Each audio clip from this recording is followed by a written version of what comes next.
Hello friends, स्वागत है एक बार फिर से आप सभी का डिजिटल तैयारी यूट्यूब चैनल पर। मेरा नाम है चेतन पारिक। आर.एस. अग्रवाल की हिंदी वाली बुक सॉल्व कर रहे हैं। सिंपल इंटरेस्ट हमारा टॉपिक चल रहा है। पार्ट ए हमने कर लिया है, पार्ट बी हम शुरू करेंगे इस पार्ट के साथ। ऑल ओवर देखा जाए तो छठा पार्ट है ये। सारे पार्ट जरूर देख लेना, काफी अच्छे तरीके के सवाल आपको मिलेंगे। बेसिक्स भी वहाँ पे आपको सीखने को मिलेगा, कुछ ट्रिक्स भी देखने को मिलेगी, साथ ही साथ ये होता क्या है वो भी आपको देखने को मिलेगा। शुरू करेंगे हमारे पार्ट बी को। तो यहाँ पर आपको ऑप्शन नहीं मिलेंगे, आपको मेरे साथ साथ एक एक सवाल ट्राई करना है। क्या है पहला सवाल? तो ये रहा, देखो ये सवाल कह रहा है कि कोई धनराशि 3 वर्षों में 1016 रुपए तथा 7 वर्षों में इतनी हो जाती है तो धनराशि कितनी थी और ब्याज की दर कितनी थी आपको ज्ञात करना है। 3 वर्षों में ये राशि कितनी हो गई? 1016 हो गई। 7 वर्षों में ये राशि कितनी हो गई? देखो यही राशि 7 वर्षों में कितनी हो गई? तो 7 वर्षों में ये 1304 हो गई, 1304।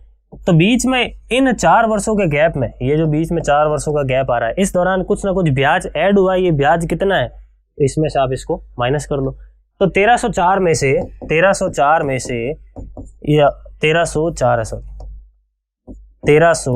में से 1016 को आप माइनस कर लो। तो 14 में से 6 चला जाएगा, कितना आएगा? 8। 9 में से 1 चला जाएगा, आएगा 9।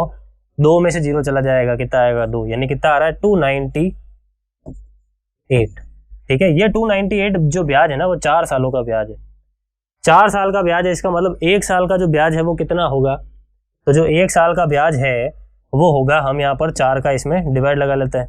4 का डिवाइड लगाएंगे तो हमें 1 साल का ब्याज मिल जाएगा। देखो डिफरेंस अच्छी तरीके से लेना है आपको। डिफरेंस कैसे लेना है भाई? ऊपर वाला 304 है, ऊपर वाले 304 में से आप क्या कर लो? इस 16 को माइनस कर लो। 304 में से इस 16 को माइनस कर लो। तो यहाँ पर कितना आएगा? 298 और 288 आएगा। वही मैं कह रहा था, 288 आएगा। डिफरेंस को ध्यान से लेना है। तो ये 288 मिलेगा। जब आप भाग लगाओगे तो यहाँ पर आपको कितना मिल गया? 72 रुपीज। तो 1 वर्ष का ब्याज कितना है? 72 रुपीज। अगर 1 वर्ष का ब्याज 72 है तो 3 वर्षों का ब्याज अगर मैं इसमें से माइनस कर दूंगा तो अपने आप में मूलधन की तरफ पहुंच जाऊंगा। और आपको एट द एंड वही प्रिंसिपल कितना है वही तो फाइंड करना था। तो 73 अगर 1 साल का ब्याज है तो 3 साल का ब्याज कितना होगा? 72 सॉरी। तो 72 इंटू 3 कर लो, कितना आएगा? 6। और ये कितना आएगा? 21। 216। इसमें से आप 216 को माइनस कर लो तो आपको कितना मिलेगा? 800 रुपये। तो जो प्रिंसिपल है वो कितना है? 800 रुपया है। प्रिंसिपल 800 रुपया है। मुझे ये पता है कि 1 साल का ब्याज 72 रुपये है, तो 72 में प्रिंसिपल का भाग लगाते हैं, ठीक है, और इंटू क्या कर लेंगे? 100। ये आपको क्या मिल गई? रेट ऑफ इंटरेस्ट मिल गई। ठीक है, 00 से 00 काट लो। ये कितनी बार में कट गया? 9 बार में कट गया। तो 9% पर एनम ये क्या होगी? हमारी रेट ऑफ इंटरेस्ट। तो धनराशि है 800 और 9% वार्षिक हमारी क्या है? दर। ठीक है, तो बहुत सिंपल सा सवाल है। अगर आपने पहला पार्ट पूरा देखा है तो आपने ये सवाल मेरे से पहले ही कर लिया होगा। मैं आपको बता दूं, जब ये पार्ट बी भी खत्म हो जाएगा तो आपको इंग्लिश वाली बुक में जाकर सेम चैप्टर जरूर देखना है। मैंने इसी चैनल के ऊपर ये पूरी बुक भी सॉल्व करा रखी है इंग्लिश वाली, तो वो भी आप जरूर देख लो जाके, क्योंकि आपको नई नई और क्या क्या वैरायटी बनती है वो आपको पता चलना शुरू हो जाएगी और आपकी थोड़ी और क्वेश्चन प्रैक्टिस भी हो जाएगी इस टॉपिक की। ठीक है, आगे बढ़ते हैं। सेकंड नंबर क्वेश्चन देखते हैं। ये कह रहा है कि साधारण ब्याज की किस वार्षिक प्रतिशत दर से कोई धनराशि 12 वर्ष में स्वयं की दुगनी हो जाएगी। पहले वह धनराशि 1 थी, अब वह धनराशि कितनी बन गई? 2 बन गई। ये धनराशि कितने समय में बनी है ऐसा? ये 12 साल में हुआ ऐसा। तो रेट ऑफ इंटरेस्ट कितनी है? देखो 1 रुपए की राशि 2 रुपए बन गई है, इसका मतलब जो ब्याज ऐड हुआ है वो कितना है? 1 रुपए का ब्याज ऐड हुआ है। तो इस 1 रुपए के ब्याज में जब मैं 12 का डिवाइड लगाऊंगा तो मुझे प्रति वर्ष ब्याज मिल गया, क्योंकि ये 1 रुपए का ब्याज जो है वो 12 साल का है। 1 साल का ब्याज कितना होगा? तो 12 का भाग लगा दिया। 1 साल के ब्याज में जब हम मूलधन का भाग लगाते हैं और इंटू 100 करते हैं तो हमें क्या मिलती है? रेट ऑफ इंटरेस्ट मिलती है। क्या मिलती है? Rate of interest. ये हम डिस्कस कर चुके हैं। अब कुल मिला के 100/12 ही हमारा क्या होगा? आंसर होगा। डायरेक्ट आपको फ्रैक्शन याद होनी चाहिए। 1/12 किसके बराबर होता है? 8 से 1/3% के बराबर होता है। नहीं पता है तो फिर 4 से काटो। देखो ये कितनी बार में कट गया? 25 बार में। 4 से काटो, ये कितनी बार में कट गया? 3 बार में। भाग लगाओ, यहाँ पर 8 बार में चला गया, पीछे कितना बचेगा? 1/3। दोनों तरीके पूरा डिवाइड लगा के देखो, चाहे आप याद करो, तो आंसर ये होगा। ठीक है, आगे बढ़ते हैं। नेक्स्ट क्वेश्चन देख लेते हैं क्या है। क्वेश्चन नंबर 3 है आपके सामने। ये कह रहा है कि किसी धन का 2 वर्ष 4 माह का 6% वार्षिक दर से मिश्र धन अगर इतना है तो मूलधन कितना है? ये सवाल मैं आपको नहीं कराऊंगा, मैं सिर्फ आपको हिंट दूंगा, बाकी आपको सॉल्व करना है, क्योंकि इससे बेसिक सवाल, इससे इजी सवाल आपको नहीं मिलेगा। तो मिश्र धन किसके बराबर होता है? प्रिंसिपल प्लस ब्याज। तो मान लिया प्रिंसिपल x है और ब्याज x रुपए के ऊपर निकाल लो 6% की रेट से। टाइम कितना है? 2 साल 4 महीने। 2 साल प्लस 4 महीने, 4 महीने को साल में बदलने के लिए 12 का भाग लगा लिया तो कितना आया? 2 सही 1/3 ये कितना हो गया 7/3, कितना आएगा 7/3, ये यहाँ पर रख लो 7/3, इसको सॉल्व कर लो, x मिल जाएगा। क्लियर? तो मुझे नहीं लगता कैलकुलेशन आपको करवाने की जरूरत है, कॉन्सेप्ट आपको अच्छी तरीके से समझ में आ चुका है। आंसर क्या है आपको जरूर ट्राई करना है, पूरा आंसर निकालना है, अपनी बुक में चेक भी करना है, कमेंट बॉक्स में आंसर भी जरूर आप लिख सकते हो। आगे बढ़ेंगे अगले सवाल की ओर। देखो चौथा सवाल आपको क्या कह रहा है, किसी धनराशि का साधारण ब्याज की दर से 2 वर्ष का मिश्रधन इतना है तथा 3.5 वर्ष का मिश्रधन इतना है, तो फिर ब्याज की दर कितनी है ये क्या? तो ऐसे सवाल बहुत ही इंपॉर्टेंट होते हैं एग्जाम्स के लिए। ये कह रहा है कि कोई राशि 2 साल में 756 बन जाती है तथा 3.5 साल में 873 बन जाती है। तो ये जो बीच का 1.5 साल है, ये जो बीच का 1.5 साल है, इस 1.5 साल के अंदर कितना ब्याज जमा हुआ है? तो ये जो बीच में राशि है वो सारी की सारी क्या है? ब्याज ही तो है। तो कितना है ब्याज? 44 और ये इसको जोड़ लो आप, कितना आएगा 7 और 11, 117 हो गया। सही है, कुछ नहीं किया, 873 में से 756 को माइनस किया, कितना आ गया मेरे पास? 117 आ गया। ध्यान रखें ये 117 1.5 वर्षों का ब्याज है, तो अगर मैं इसमें 1.5 का भाग लगा लूँ, यानी 3/2 का भाग लगा दूं, तो बट्टा वाला 2 ऊपर चला जाएगा। तो ये जो मुझे मिला है ये क्या है? मेरा 1 वर्ष का ब्याज है। ये मुझे क्या मिल गया? 1 वर्ष का ब्याज मिल गया। अब अगर 1 वर्ष का ब्याज मिल गया तो इसमें अगर मैं मूलधन का भाग लगा के 100 से गुणा कर दूं तो रेट ऑफ इंटरेस्ट मिल जाएगी। तो पहले देख लेते हैं एक बार यहाँ से 1 वर्ष का ब्याज मिल कितना रहा है। तो 3 का भाग लगाया, 3 बार में चला गया, 2 आगे भेजा तो 9 बार में चला गया। 39 × 2 अगर करते हैं तो ये कितना हो गया? 78 रुपीज हो गया। यानी 1 साल का जो ब्याज है वो कितना आया? 78 रुपीज आया। 1 साल का ब्याज कितना आया? 78 रुपीज आया।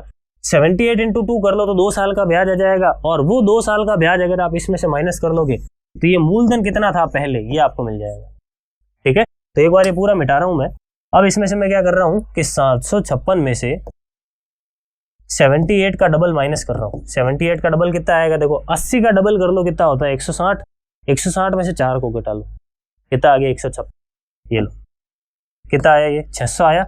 ठीक है, यानी मूलधन कितना मिल गया? 600। चलो मूलधन मिल गया तो अब सब बात खत्म। यहाँ पे 1 साल के ब्याज में मूलधन का भाग लगाओ, यानी 600 का भाग लगाओ, इंटू 100 कर लो ताकि रेट ऑफ इंटरेस्ट मिल सके परसेंटेज में। 00 से 00 काट लो, इसको अगर आप काटते हो तो ये कट रहा है देखो 13 बार। तो आपकी जो रेट ऑफ इंटरेस्ट है वो कितनी आ गई? 13% पर एनम, यानी 13% वार्षिक। क्लियर है? तो आगे बढ़ता है देखो हमारे 5वें सवाल की ओर।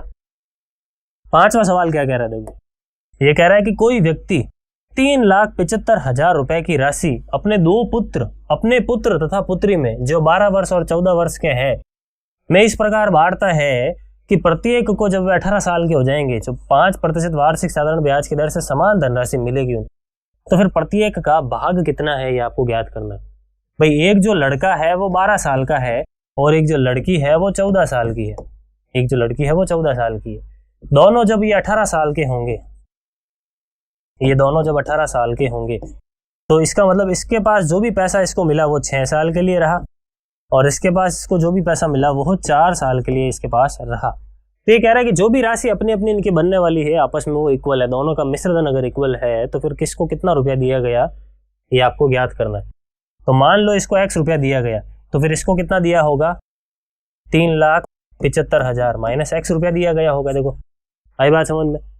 तो ये जो x रुपया है 6 साल के बाद कितना बन जाएगा? तो x तो रहेगा ही रहेगा, ब्याज तो रहेगा ही, मूलधन तो रहेगा ही रहेगा, इसके अलावा इसके ऊपर ब्याज और ऐड हो गया 5% वार्षिक के हिसाब से। तो इंटू 5/100 कर लो, इंटू टाइम क्या कर लेंगे 6। ये हो गया 18 साल बाद पुत्र को मिलने वाला कुल पैसा।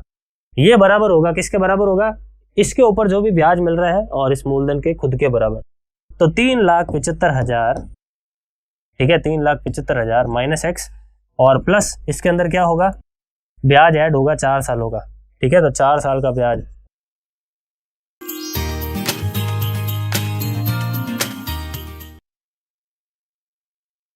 ये लो 4 साल का ब्याज 5% की रेट से अपॉन कर लिया 100। ये वाला हमने इसके बराबर रख लिया, इसको आप सॉल्व करोगे तो x मिल जाएगा। x मिल गया, वो पुत्र को मिलने वाला पैसा, इसमें से आप x को माइनस कर दोगे तो वो पुत्री को मिलने वाला पैसा। क्लियर? तो फिर से मैंने आपके सामने हिंट लिख दिया। अब ये फिर से जो कैलकुलेशन है वो मैं आपके ऊपर छोड़ रहा हूँ।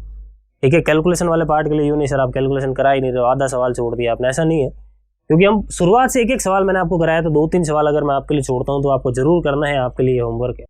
इसको कैलकुलेट करो, क्या है इसका आंसर देखेंगे कमेंट बॉक्स के अंदर। ठीक है, तो कमेंट बॉक्स में आप जरूर आंसर लिखना क्वेश्चन नंबर के साथ, और साथ में ये भी लिखना कि सब कुछ समझ में आ भी रहा है या नहीं आ रहा है। ऐसा ना हो कि मैं आगे बढ़ता जा रहा हूँ, पीछे आपके डाउट्स इतने सारे इकट्ठे होते जा रहे हैं, आपको कुछ समझ में ही नहीं आ रहा है। ठीक है, बढ़ते हैं हमारे अगले सवाल की ओर, 6 नंबर सवाल की ओर। ये कह रहा है कि 28,740 रुपए को 3 भागों में इस प्रकार से बांटिए कि 12% वार्षिक दर से इनके साधारण ब्याज पर क्रमशः 1 साल, 2 साल तथा 3 साल के बाद जो मिश्रधन बनने वाले हैं वो कैसे होने चाहिए, बराबर होने चाहिए। मिश्रधन क्या होने चाहिए, बराबर होने चाहिए। इसको अपन को 3 भागों में बांटना है। अब मान लिया कि ये जो 3 भाग है वो x रुपया, y रुपया और z रुपया है। इस बार इसको ऐसा करते हैं, ठीक है। तो इसके ऊपर जो मिश्रधन मिलेगा वो क्या होगा, x, इसके ऊपर इसका जो ब्याज है वो 12% के हिसाब से। इसके ऊपर जो मिश्रधन 1 है ना, तो 1 को तो मैं नहीं लिख रहा हूँ। इसके बाद इसके ऊपर जो मिश्रधन मिलेगा वो क्या होगा, y plus Y into 12/100 into 2 और करना पड़ेगा क्योंकि 2 साल की बात हो रही है। और इसका जो मिश्रधन है वो 3 साल का, तो z plus z into 12 into 3/100, ये क्या हो गया हमारा, z हो गया। सही है। तो ये जो है सब के सब आपस में क्या है, बराबर है। सब के सब आपस में क्या है, बराबर है। ये तीनों के तीनों आपस में क्या है, बराबर है। तो आपको यहाँ पर ज्ञात करना है कि तीनों को जो है, तीनों के जो भाग है वो कितने कितने रुपए हैं। यानी आपको एक्स वाई जेड की वैल्यू ज्ञात करनी है। आपको एक इन्फॉर्मेशन और दे रखी है कि X plus Y plus Z जो है वो किसके बराबर है, 28,740 के बराबर है। 28,740 के बराबर। अब यहाँ तक आने के बाद मैं आपको पूरा सॉल्व नहीं करके बताऊंगा। फिर से क्यों नहीं करके बताऊंगा, क्योंकि आप खुद इस चीज को मानोगे कि अगर आप पूरा सॉल्व करने जाओगे तो फिर इतनी बड़ी अलजेब्रा लग जाएगी कि एक्स वाई जेड अपने आप में इतने बड़े मिलेंगे। तो फिर आपको क्या करना है, एग्जाम में आपको ऑप्शन तो मिलेंगे, तो आपको क्या करना है, 1 बाय 1 ऑप्शन पुट करके देखना है। ऑप्शन में अगर तीनों ऑप्शन का योग अगर इतना मिल जाता है तो फिर आप चेक करो कि x यहाँ पर रखो, y यहाँ पर रखो, z यहाँ पर रखो, तीनों क्या इक्वल मिल रहे हैं क्या। अगर इक्वल मिल रहे हैं तो उसको टिक लगा दो, नहीं मिल रहा है तो बढ़ो अगले ऑप्शन की तरफ। देखो उन सब का सम इतना मिल रहा है क्या। अगर सम इतना मिल जाता है तो चेक करो कि x y z यहाँ पर रखने पर तीनों आपस में इक्वल मिल रहे हैं क्या। अगर इक्वल मिल रहे हैं तो आगे बढ़ो। इस तरीके से आप चेक कर सकते, ठीक है। एक तो ये तरीका है। दूसरा तरीका, इसको पूरे को सॉल्व करो। तीसरा एक और तरीका, एक और है, वो भी आप ध्यान से समझ, ठीक है। इन दोनों तरीकों को तो आपने समझ लिया अच्छी तरीके से, ये बेसिक वाला तरीका है। एक जो तीसरा तरीका है वो भी ध्यान से देख लो। देखो 12% है रेट ऑफ इंटरेस्ट। अगर 12% है तो 12% को अगर मैं फ्रैक्शन में लिखूं, 4 से काटूं 3 बार में, 4 से काटूं 25 बार में, तो 25 रुपए की राशि कितनी बन जाएगी, 28 रुपए बन जाएगी। सही है क्या। 25 रुपए की राशि कितनी बन गई, 28 रुपए बन जाएगी अगर आप 1 साल के लिए देते हो। लेकिन अगर आप 2 साल के लिए दोगे तो यही 25 रुपए की राशि कितनी बन जाएगी, 31 बन जाएगी, क्योंकि इस बार 2 साल का ब्याज ऐड होगा। अगर 1 साल का ब्याज 3 रुपया है तो 2 साल का ब्याज कितना होगा, 31 होगा। और अगर बात करें 3 सालों की तो फिर यही 25 रुपए की राशि कितनी बन जाएगी, ये 25 रुपए की राशि आपकी बन जाएगी। इसके अंदर 3 और ऐड कर लो, ये कितना हो गया, 34 हो गया। कितना हो गया, 34। तो आपको ज्ञात करना है कि ये कितना है। अब एक चीज सवाल क्या कह रहा है, एक चीज ये कह रहा है कि ये चीजें आपस में बराबर है, मिश्रधन बराबर है, तो इन सबको आप बराबर बनाओ। अब इन सबको बराबर बनाने के लिए देखो यहाँ पर क्या है कि 28 का, 31 का और 34 का आपको क्या करना पड़ेगा, एलसीएम लेना पड़ेगा। 28 का, 31 का और 34 का एलसीएम लेना पड़ेगा। तो 31 तो अलग आएगा ही आएगा। इसके अलावा अगर आप 2 लेते हो तो ये हो गया 14, ये हो गया 17, फिर 14 और 17 यूं का यूं बचेगा, तो इसको यूं का यूं लिख लिया हमने, 14 और 17, 17, ठीक है। इसको मैं 28 लिख रहा हूँ पूरे को। तो ये जो है हमारा क्या है, एक तरीके से एलसीएम है। तो सबको इतना बना लो बराबर करने के लिए, ठीक है। ये भी एक अच्छा तरीका है, आप ऐसे भी कर सकते हो। यहाँ पर तो क्या डेटा थोड़ा अजीब सा है, बाकी कई बार होता है डेटा बहुत ही सिंप्लीफाई मिलता है, बहुत सिंपल फॉर्म में मिलता है, तो आप आसानी से उसको कर सकते थे।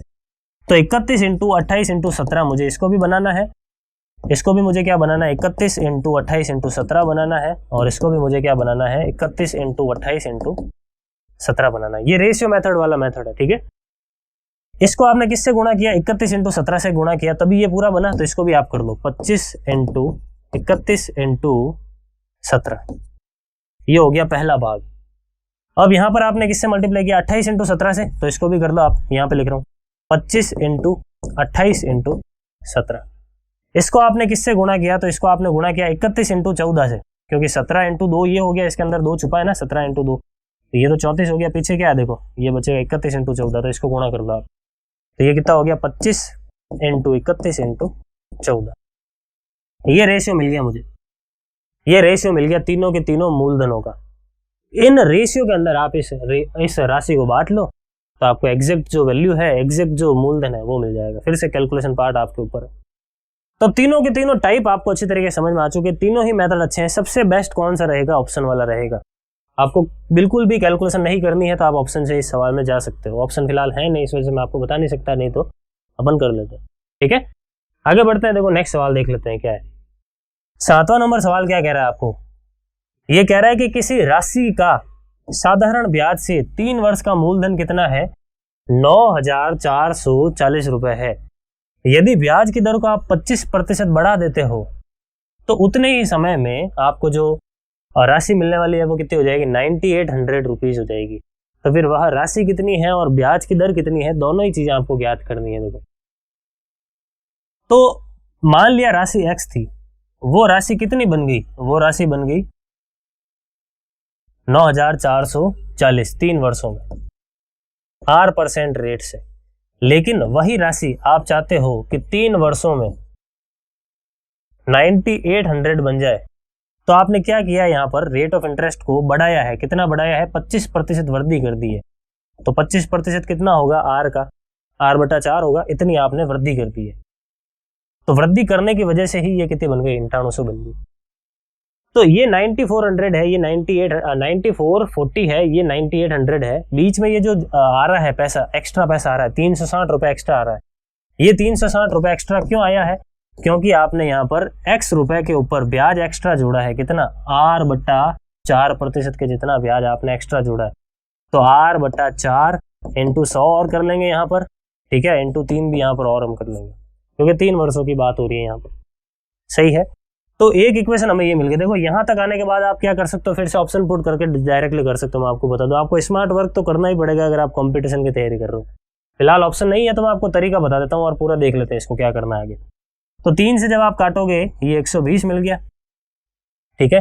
बाकी 400 जब आप उस तरफ भेज दोगे तो x इंटू आर आपको कितना मिल गया? x इंटू आर आपको मिल गया 12 इंटू 4 48, और पीछे कितने होगा? ये 3 जीरो, ये हो गए पीछे 3 जीरो, ठीक है। अब एक इक्वेशन दूसरी वाली जो है वो कहां से बनेगी? तो दूसरी इक्वेशन आप यहां से बना सकते हो कि x रुपया प्लस x के ऊपर r के हिसाब से मिलने वाला ब्याज 3 वर्षों का किसके बराबर है?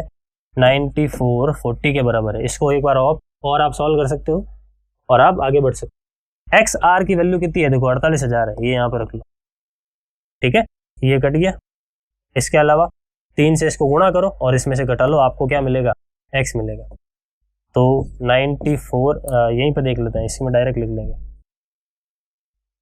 ठीक है। 3 से गुणा करो पहले तो यहाँ पर आएगा 0, 8 इंटू 3 24 का 4, यहाँ पर आएगा 2, 4 इंटू 3 12 और 2 कितना होगा? 14। ये आप घटाओगे तो आपको कितना मिल गया? 8,000 मिल गया।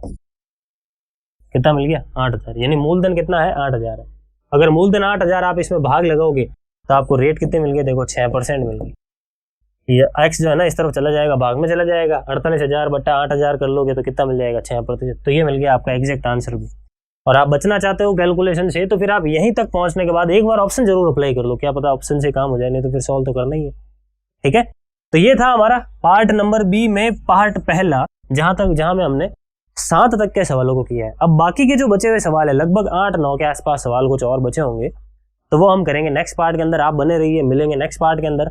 Thank you very much. Please like, share, subscribe digital तैयारी।